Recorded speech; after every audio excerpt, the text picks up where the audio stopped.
Hi, my name is Russell Mullenberg, and this is Eat This Word, a weekly program where I serve up bite-sized bits of Bible. Bite-sized bit of Bible we have been looking at is Psalm 139, verse 1. This is the first verse of what I've been calling the God Knows Me Psalm, a psalm where David just celebrates God's intimate, personal, relational knowledge of Him. So it says this: "You have searched me, Lord, you know me." God knows me. We talked about how personal it is. This is not talking about God, it's talking to God. Second person you, first person me.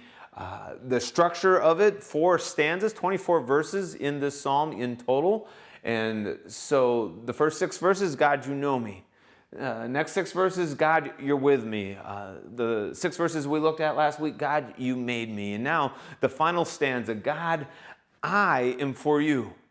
David says, you know me, God. You search me out. God, you made me in my mother's womb. God, such thoughts are so wonderful. They're precious to me. God, I am for you. But I got to warn you, the psalm takes a bit of a twist here at this point. Actually, up to this point, we haven't really been aware of what's going on in David's life when he's been writing this psalm. He's been thinking these wonderful thoughts about what God knows about him. It seems very idyllic. But now we're about to hit a twist. Verse 19.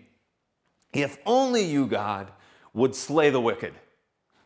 Away from me, you who are bloodthirsty. They speak of you with evil intent. Your adversaries misuse your name. Do I not hate those who hate you, Lord? Do I not abhor those who are in rebellion against you? I have nothing but hatred for them. I count them my enemies. This is quite a change in mood for this psalm. It turns out that one of the reasons David is reflecting on God's knowledge of him is because he's at a point, it would appear, where he's feeling hard-pressed. There are enemies surrounding him who are pursuing him, and so it's in the midst of this concern, worry, pressure, trial that David takes time to think about God's relationship with him. And the conclusion of the matter is, man, God, I wish you'd do something about the wicked. I wish you would slay the wicked. This is hard. This is raw. There are several psalms that kind of take this direction. We call them Precatory Psalms, where the authors speak imprecations against God's enemies. And clearly that's who David's talking about here. He's talking about those who hate you, Lord. He's saying, God, if you're on my side, God, I want to be on your side. Those who hate you, I hate them. In fact, he piles words for hate. I hate those who hate you. I hate them with a hate that's beyond anything anybody's ever hated before. Because, Lord, if they're your enemies, God, I count them my enemies. I want to be on the side of the Lord. It is harsh, these 4 verses.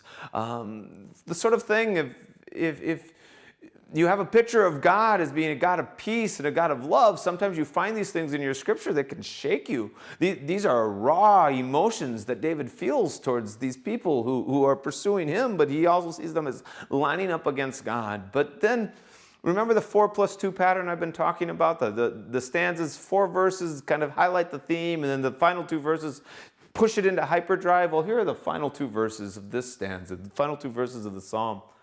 Search me, God, and know my heart.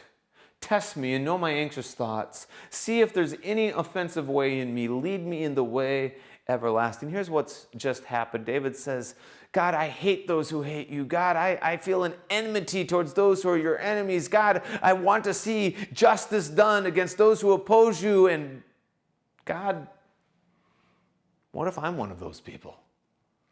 God, what if there's something offensive in me? What if there's something rebellious in me? Scholars, those who study Scripture, will say there's a bit of an envelope that takes place here. If we go back to our first verse, the actual bite-sized bit of Bible we've been looking at, the first verse says, Lord, you've searched me, you know me. David starts out by saying, God, you know me, you see me, there's nowhere I can go where you're not there. God, you made me in my mother's womb. You search me, you know me, Lord. And then he comes back to verse 23 and he says, so now, Lord, let me climb up on your exam table.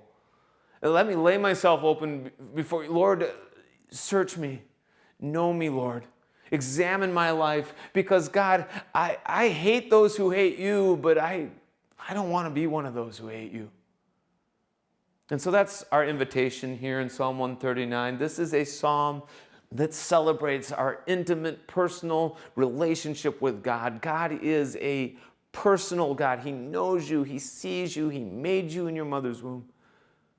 But it's an invitation also to open yourself up before God, to really keep no secrets from Him, but let Him do His work on you, that you might be led in the way everlasting. God, would you lead me where you want me to go? Lead me in your ways. God, I want to be on your side.